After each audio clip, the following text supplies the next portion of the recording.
Hola a todos y a todas, soy Sandra Gaudí de Acupuntura Viva y hoy tenemos la suerte que la doctora Carmen Martorell nos abre las puertas de su consulta y de su corazón. Bueno, antes de todo os quiero presentar a la doctora.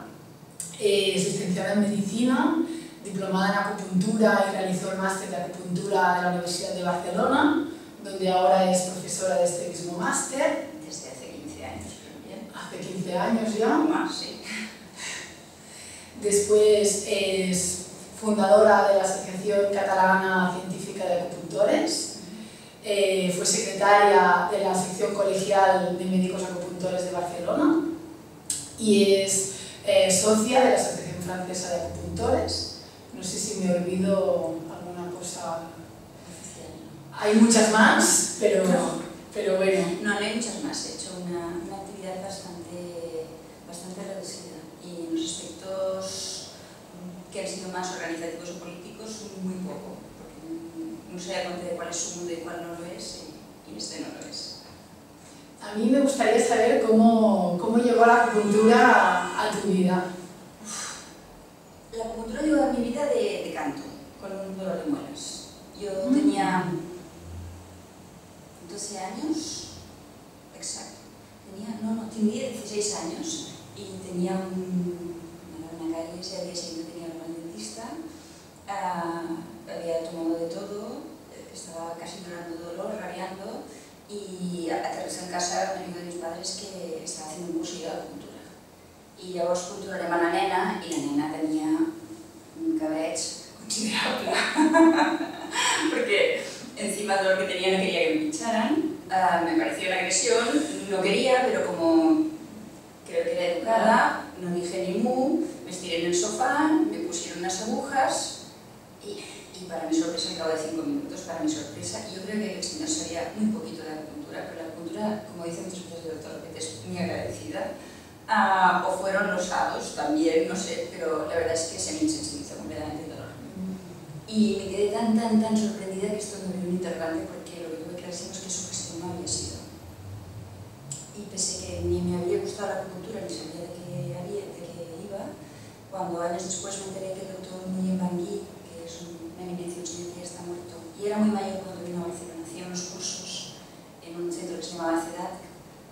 Entonces yo ya estaba cursando tercero de medicina, me apunté a unos cursos interaccelerados de fin de semana, donde se enseñaba mucho menos de lo que se enseñaba ahora en el máster, con la formación precaria. Y yo me pasé 2 años enfadadísima, porque cada vez que hablaban de la madera, del fuego, de los 5 movimientos, yo tengo una mente, creo que con tendencia psicoanalítica, que he seguido modulando y flexibilizando hasta cierto punto, y además creo que la acupuntura ha influido en ello mucho, pero yo me enfadaba muchísimo hasta que llegó un pacto conmigo y dije, bueno, esto debe ser una regla mnemotécnica, no me creo nada de todo esto, pero funciona, porque yo sabía y veía con los pacientes que funcionaba, y por tanto pensé, pues no sé. Y a la vez hacías medicina occidental, ¿no? Y estaba todavía chocaba medicina todo, occidental, claro, con lo cual chocaba un poco. Claro, hay un gran grupo en el cual yo era de los pocos,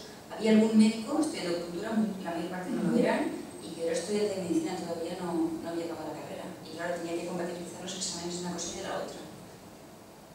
Bueno, O sea que fue. Entonces, ¿terminaste la carrera de medicina a la vez que acupuntura? Sí, y además yo me marché de casa antes de acabar la carrera, con los cuales los 2 últimos años, aparte de los estudios que los tenía pagados, tuve que ganarme el sustento. Se fueron multiplicando las situaciones, fue uno de los periodos duros, ¿no? Pero fue interesante.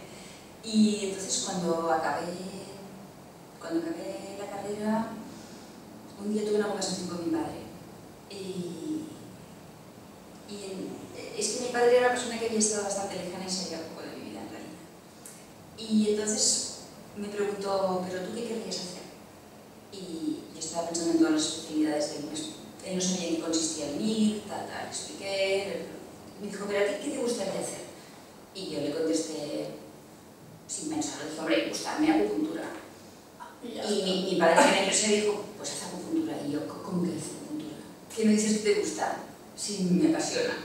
pues en lugar de dedicarte todo este año estudiando el MIR, dedica este año, cuando has acabado, ya tenía titulación de acupuntura, de posgrado, era un posgrado, no, yo era un curso, un seminario, no sé qué título era mínimo.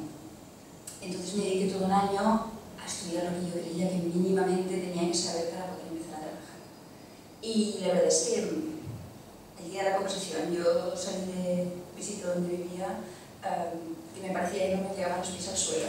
Puedo decir que fue el día más feliz de mi vida. Descubriste que ibas a hacer lo que realmente Hombre, te gustaba. cambió totalmente la perspectiva de pensar que tenía que seguir. Había una serie de cosas de medicina que no me gustaban en la carrera. Pero no solo no me gustaba la medicina, tenía la sensación que cuando estudiaba medicina, leyendo un libro, el CC, yo no veía, no podía percibir al paciente. Que había como una distancia entre todas las pruebas y lo que yo podía aprender para poder diagnosticar, ¿no? Era una sensación. Yo pensaba, debo ser tonta, porque no puedo verlo, ¿no?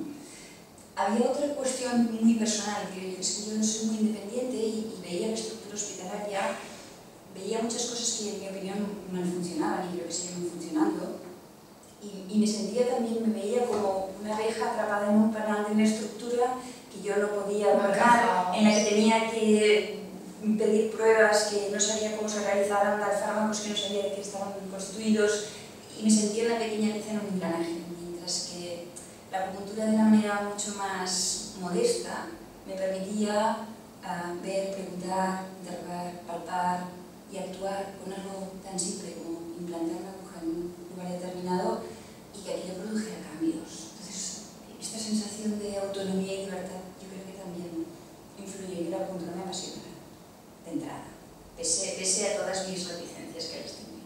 ¿Y cómo empezaste a ejercer la acupuntura? Pues fue como muchas de las cosas que luego acaban siendo más importantes en tu vida, fue de una manera casi fortuita. Yo después de estudiar en el centro de CEDAT, empecé a ser profesora de prácticas allí. Entonces, vino a tratarse una mujer que era podólogo y que era una tía alta, mandona.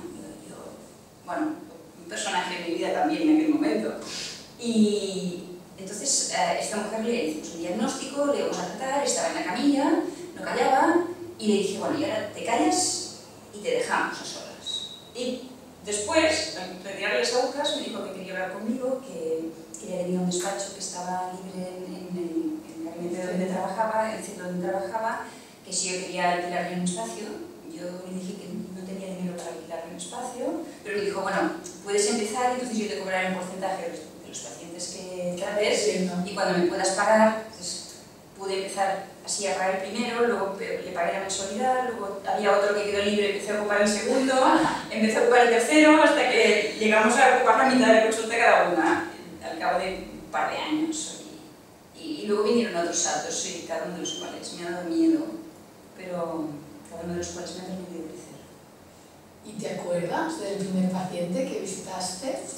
Sí, me acuerdo de la primera paciente que visité, que era una señora encantadora, que me derivó justamente esta podóloga, y me acuerdo especialmente de una paciente que ella me envió diciéndole, no, es encantadora, no sé qué, y yo entonces estaba muy preocupada en aquel entonces. Primero tenía una sensación justificada de tener una formación muy precaria en medicina china, pero es que no la había mejor, o sea, nos tenemos que retrotraer 30 años atrás.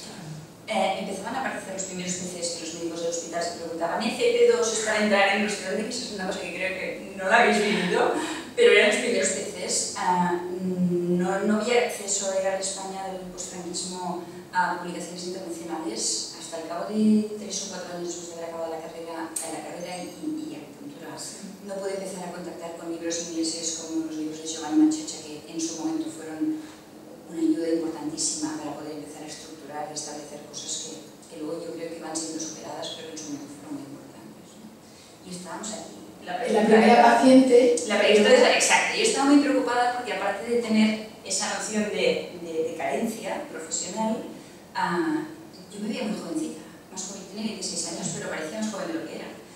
Y me preocupaba mucho ser seria y que se notara que era lo seria que era. Y la tercera paciente, al cabo de 4 o 5 sesiones, me dijo, oh, me menos mal, porque es que el primer día pensé, qué antipática es esta doctora, y yo estaba tan preocupada de ser seria, que no era nada natural, ¿no? Tardaron unos cuantos años en que me permitiera coger un libro, plantarlo delante del paciente cuando tenía una duda y dudar.